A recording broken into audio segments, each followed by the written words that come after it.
जय हिंद। इस चैप्टर का जो पहला वीडियो था उस वाले वीडियो में हमने बात करा था कि केमिकल क्लासिफिकेशन के हिसाब से मैटर दो तरह का होता है। पहला आपका हो गया प्योर सब्सटेंस, दूसरा आपका हो गया मिक्सचर, जिसको आप इम्प्योर सब्सटेंस भी कहते हो। तो अगर मैं आपको अभी प्योर सब्सटेंस का डेफिनेशन बताऊं, जो होता है आपका a pure substance is one which is made up of same type of particle.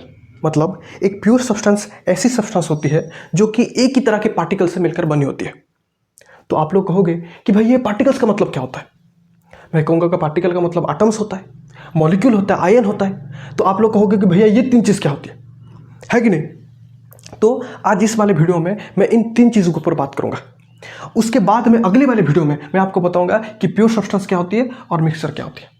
ठीक है, लेकिन एक बात, इस वाले वीडियो में मैं उतना ही बताऊँगा जितना ज़रूरत है, क्योंकि केमिस्ट्री का जो थर्ड चैप्टर होती है ना, केमिस्ट्री का जो थर्ड चैप्टर है एटम्स एंड मॉलिक्यूल, वहाँ पे मैं आपको डिटेल में बताऊंगा कि एटम्स क्या होती है, एटम का हिस्ट्री क्या था, डाल्टन एटॉमिक थ्योरी क्या होती है, मॉलिक्यूल क्या होती है, मॉलिक्यूल ऑफ कंपाउंड क्या होती है, मॉलिक्यूल ऑफ एलिमेंट क्या होती है, मोनोएटॉमिक मॉलिक्यूल क्या होती है, डाईएटॉमिक मॉलिक्यूल क्या होती है, आयन क्या होती है, कैटायन क्या होती है, आयन क्या होती है, वैलेंसी क्या होती है, ये सब चीज़ें मैं आपको डिटेल में बताऊँगा। तो आज इस वाले वीडियो में इतना ही बताऊँगा जितना इस चैप्टर के लिए ज़रूरत है, ज़्यादा नहीं। ठीक है, तो शुरू करते हैं। तो सबसे पहले पार्टिकल्स क्या बोलता है, it is the fundamental particles या फिर बिल्डिंग ब्लॉक्स ऑफ मैटर।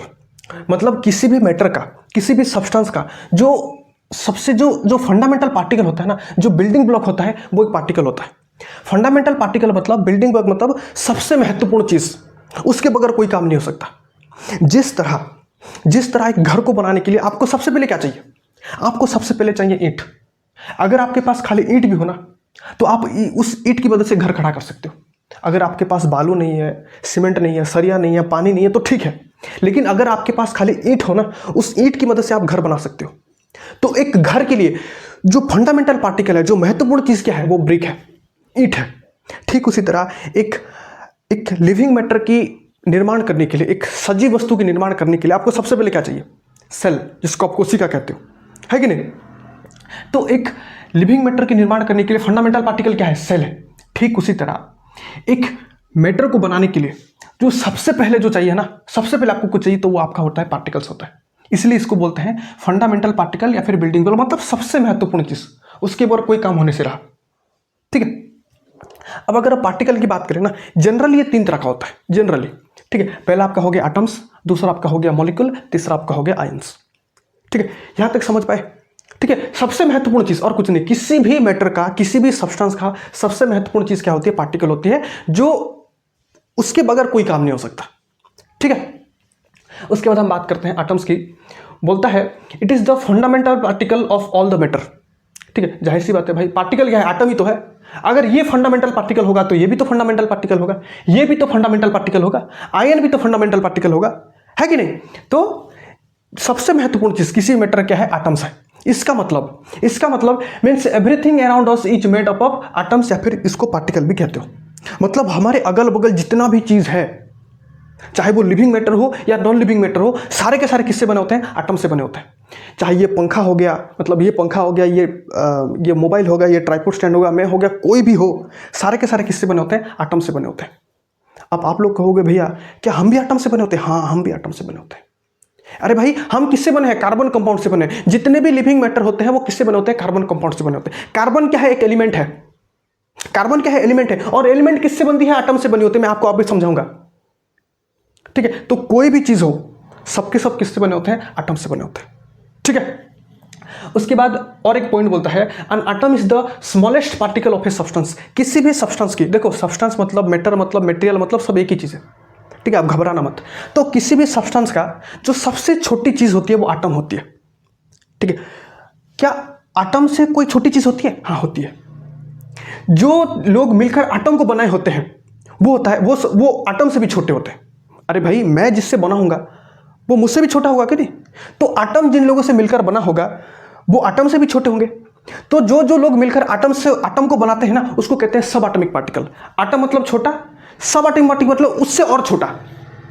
ठीक है, तो एटम होती है वो कंपोस्ट, मतलब बनता है, बनी होती है, किससे बनी होती है, तीन अलग अलग सब एटॉमिक पार्टिकल से बनी होती है, इलेक्ट्रॉन, प्रोटॉन, न्यूट्रॉन। मैं जितना कह रहा हूं बेटा लोग, मैं जितना कह रहा हूँ फिलहाल के लिए उतना याद रखो, क्योंकि ज़्यादा ताक झाँक करोगे तो आपके मन में बहुत सारे सवाल खड़े होंगे कि ये समझ में नहीं आया, वो समझ में नहीं आया।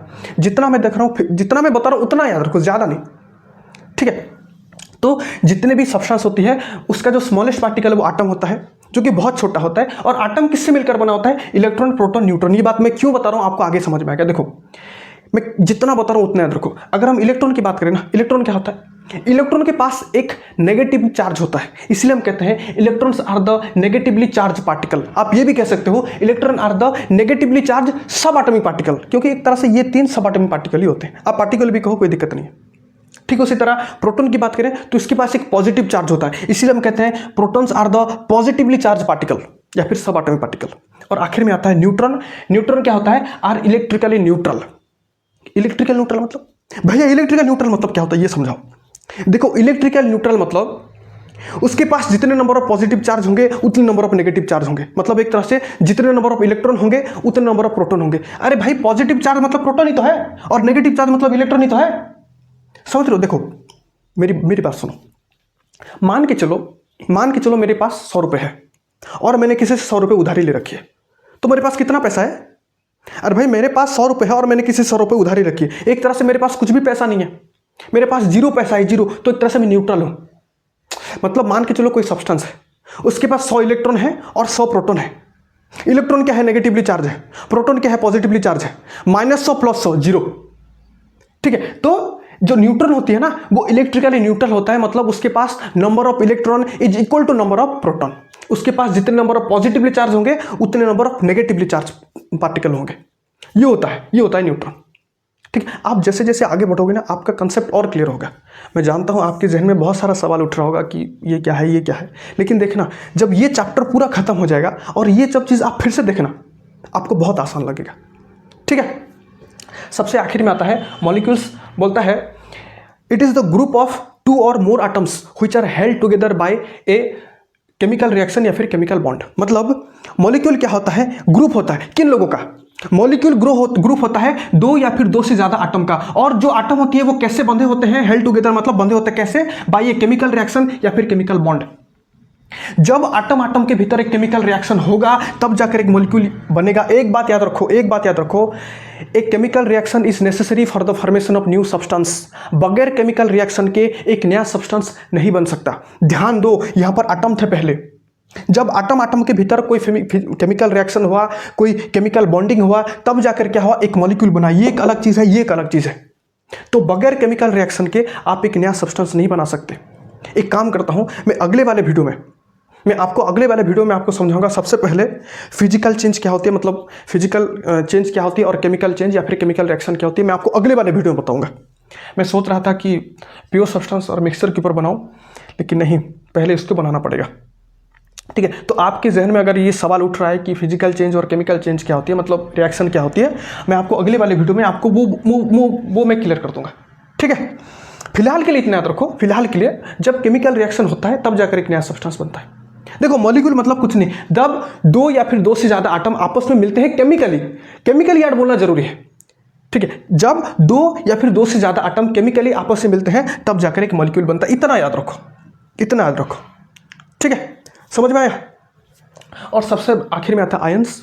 इस चैप्टर में आयंस की कोई ज्यादा जिक्र नहीं है तो इसलिए मैं नहीं बता रहा। इतना याद रखो। देखो आयन क्या होता है, देखो अगर हम एटम्स और मॉलिक्यूल की बात करें, ये होते हैं इलेक्ट्रिकल न्यूट्रल। मतलब जितने नंबर ऑफ पॉजिटिव चार्ज होंगे उतने नंबर ऑफ नेगेटिव चार्ज भी होंगे, तो ये इलेक्ट्रिकल न्यूट्रल है। लेकिन क्या होता है जब ये एटम या फिर मॉलिक्यूल जब अपने साथ एक एक्स्ट्रा या फिर कम हो गया या फिर ज़्यादा इलेक्ट्रिक मतलब चार्ज पार्टिकल लेके चलते हैं, वो चार्ज चाहे पॉजिटिव भी हो सकता है नेगेटिव भी हो सकता है, जब लेके चलते हैं अपने साथ तब एटम्स या मॉलिक्यूल किसे बदलते हैं? आयन में बदल जाता है। मतलब इतना, जब एटम्स या फिर मॉलिक्यूल अपने साथ एक पॉजिटिव या फिर नेगेटिव चार्ज कैरी करके चलते हैं, लेके चलते हैं, तब जाकर वो एटम्स और मॉलिक्यूल किसे बदल जाते हैं? आयंस में बदल जाता है। अगर आप नहीं समझ पाए तो कोई दिक्कत नहीं, आप ये दोनों आपको समझना जरूरी है, ठीक है। और रही बात इसकी तो मैं आपको 3rd चैप्टर में आपको समझा दूंगा, ठीक है। इतना ही था, मिलते हैं अगले वाले वीडियो में। उस वीडियो में मैं आपको समझाऊंगा कि फिजिकल और केमिकल रिएक्शन कहो या फिर चेंज क्या होता है, मैं आपको अगले वाले में समझाऊंगा, ठीक है। तो इतना ही था, मिलते हैं अगले वीडियो में, तब तक के लिए जय हिंद, जय भारत।